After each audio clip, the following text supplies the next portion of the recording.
I want to talk to you today about something that we haven't talked about before. I won't have time to give many examples, so you'll need to follow closely. I'd like to start by reviewing a few points that may already be familiar to you.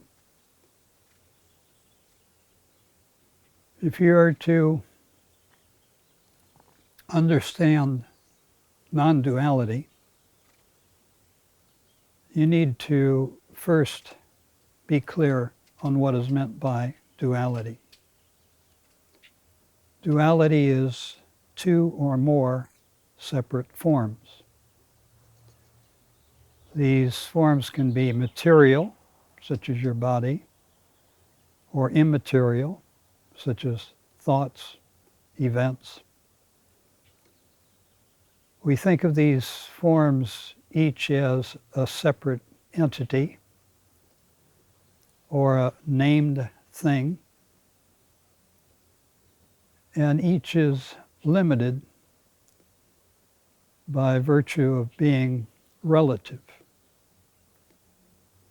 For example, I am a nephew, therefore I must have an uncle. Nephew, uncle, these forms are relative.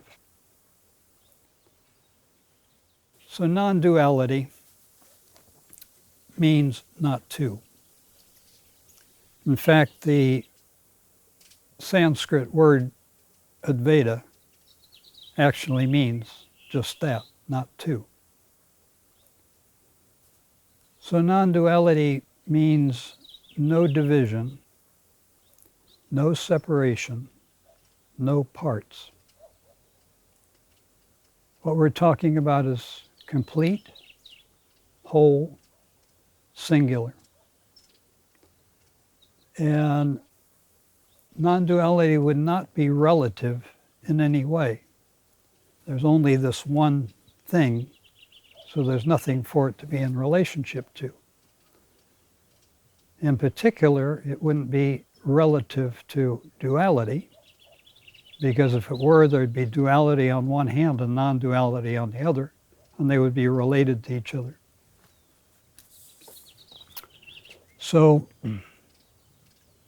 each of these forms, all of these forms have something in common. They all have a beginning and an end. And again, that's regardless of whether they're material or immaterial. And each of these forms is limited in time and space. Therefore, each one is impermanent, transitory. The spiritual writings, the spiritual scriptures, in every spiritual and religious tradition, they speak of the infinite, the eternal, that which has no beginning and end.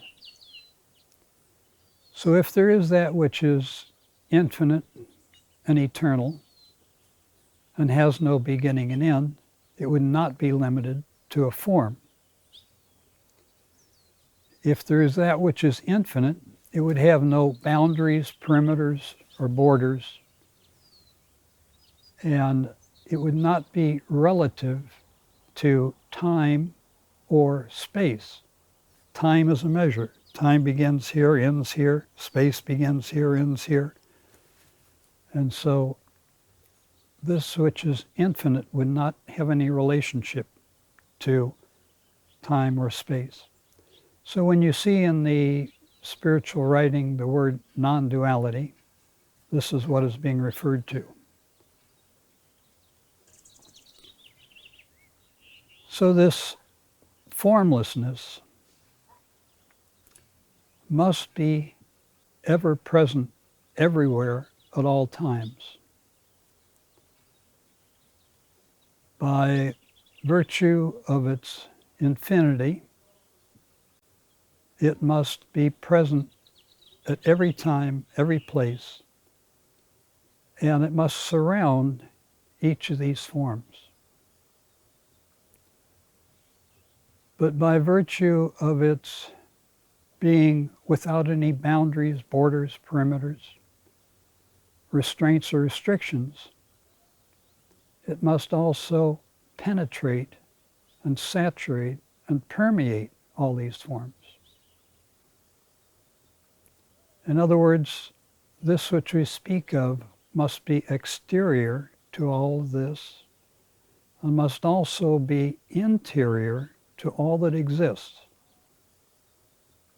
You know, we think of a building, we know that gravity surrounds the building. But go inside the building, and indeed gravity's in every room. So these finite forms must be within the infinite at the same time that this infinite presence is within the finite forms. So we're actually speaking about one indivisible actuality. It's like if there were a mountain, people on one side might have a name for that mountain. People on the other side might have a different name for that mountain. Same mountain. So in the spiritual writings, we see the word relative, which relates to duality. And we see the word absolute, which relates to non-duality. And the point is that these are not two different or separate things. You've probably heard the expression, form is formlessness. Formlessness is form. That's sometimes said as form is emptiness. Emptiness is form. So this formless beingness is always present. If we were to ask, what is real? That which is real must be real at all times under any circumstance. Not real now, but later disappears. So these appearances of manifestation, these forms, by comparison, would be unreal.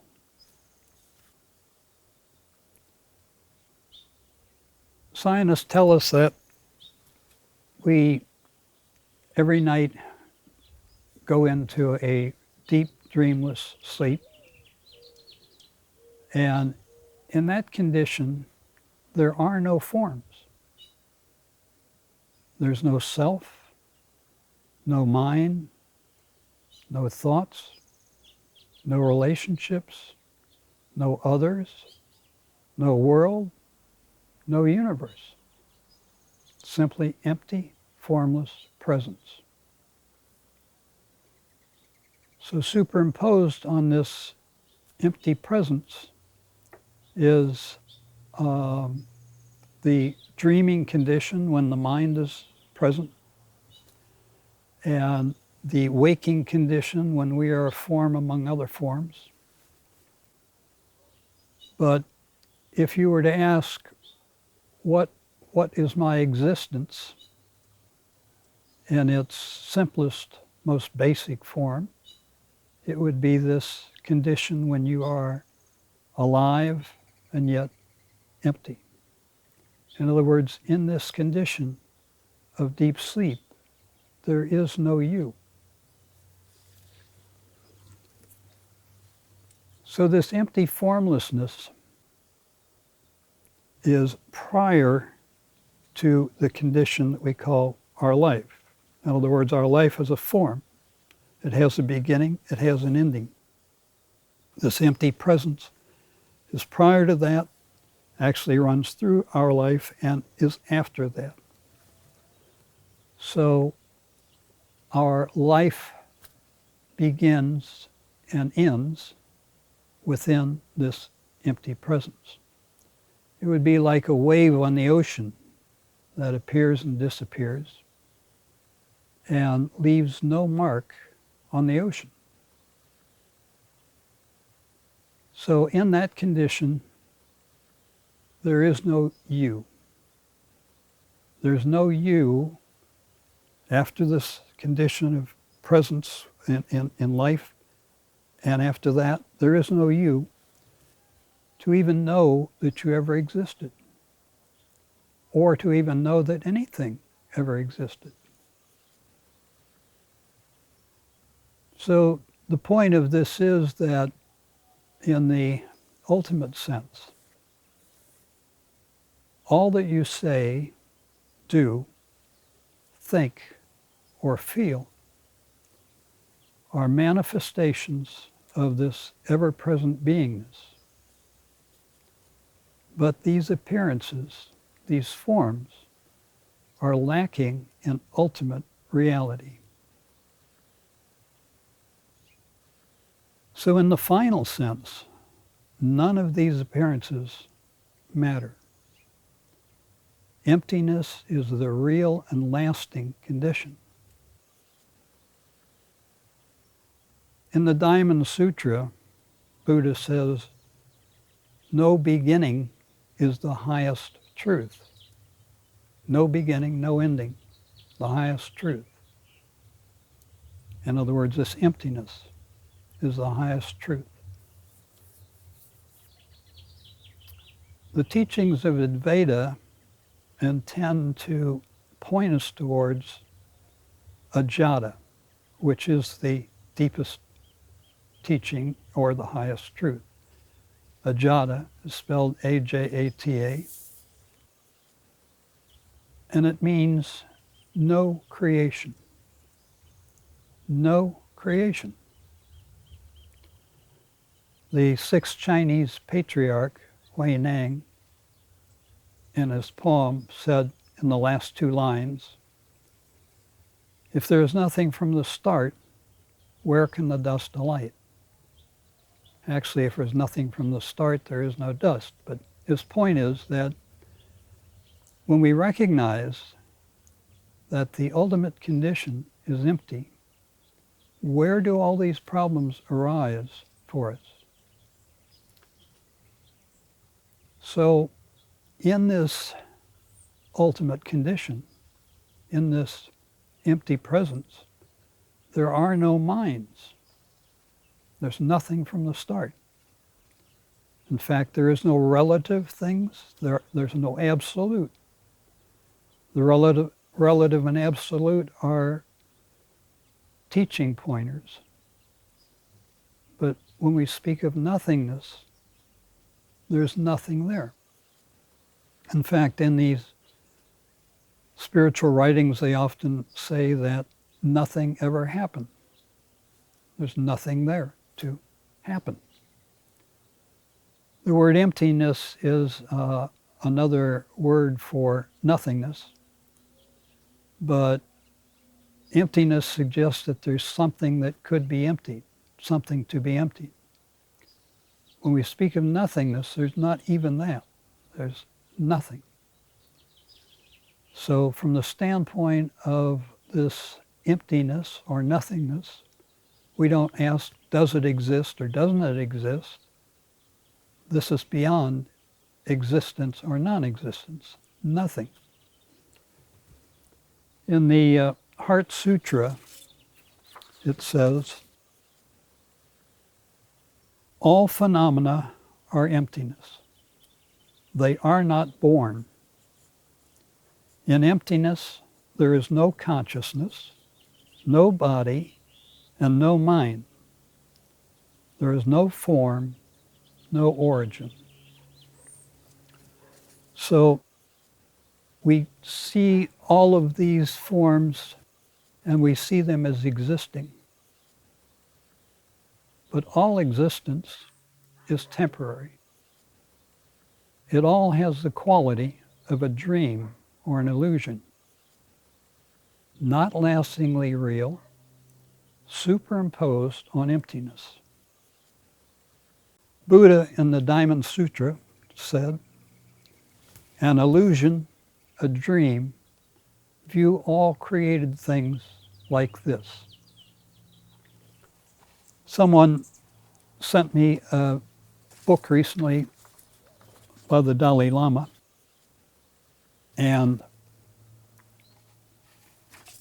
he speaks there about the practicality of recognizing this emptiness or nothingness, because when we see that that is the ultimate condition, that has an effect on how we live our life.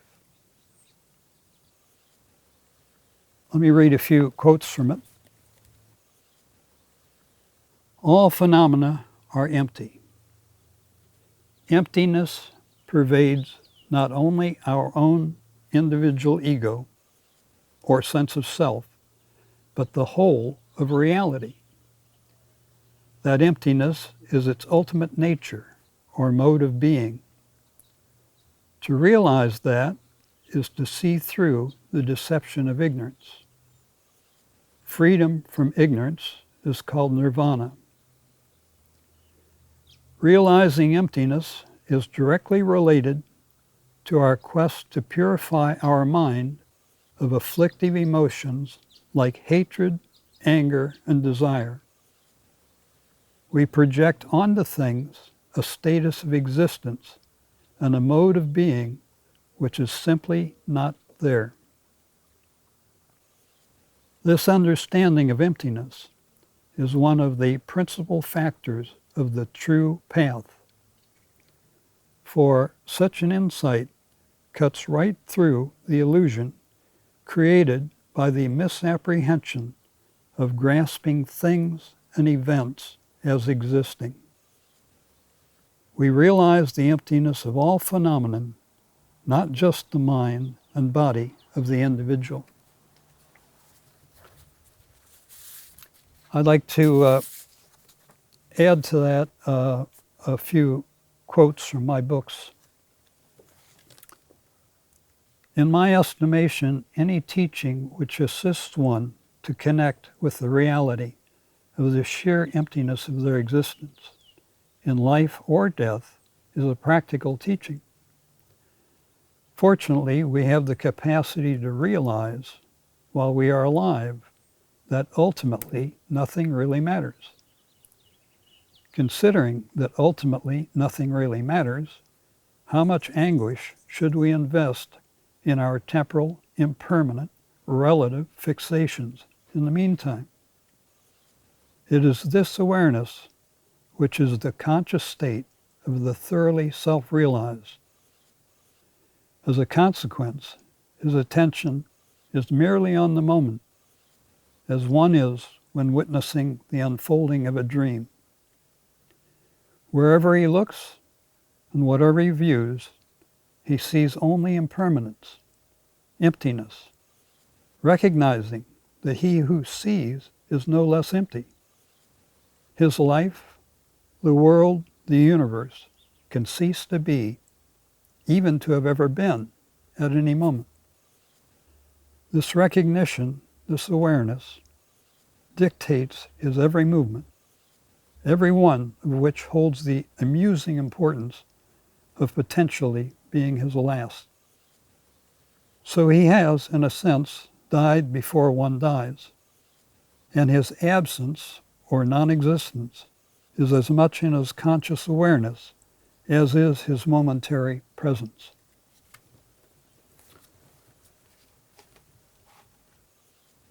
My favorite anecdote about Ramana Maharshi is that one day a man walked into the hall where Ramana gave satsang and said that he had written the biography of Ramana and would like to read it. Ramana smiled and nodded his head. The man sat down and he read his manuscript. It was full of inaccuracies and errors. And for example, he said that Ramana had been married and had a family, that Ramana had been a socialist before he became enlightened, and so on, and so on. So when he finished, Ramana smiled and nodded his head. The man picked up his manuscript and left. One of the disciples of Ramana said, "Master, Did you hear what that man read? Is any of that real? Ramana waved his hand as if taking in the universe, and he said, is any of this real? Thank you.